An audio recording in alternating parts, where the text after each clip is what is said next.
Yeah, hello everyone, this is Akatech Yugi as usual. So onto this video, I'm gonna show you how you can get to download and install the My Airtel application onto your phone. So in order to download, you need to go to the Google Play Store.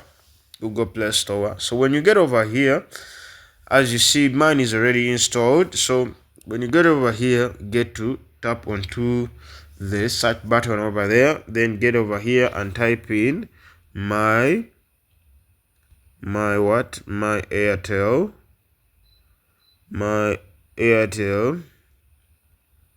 app, then search it, run it into the system. So mine is already installed. That's why you're seeing open. So on yours you'll see install, so you then get to tap onto that button.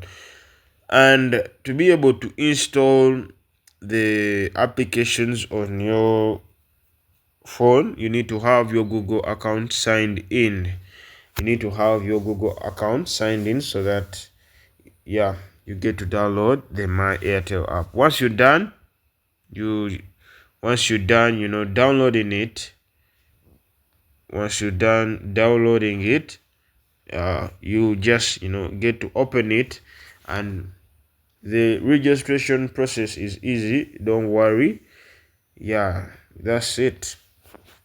The registration process is easy.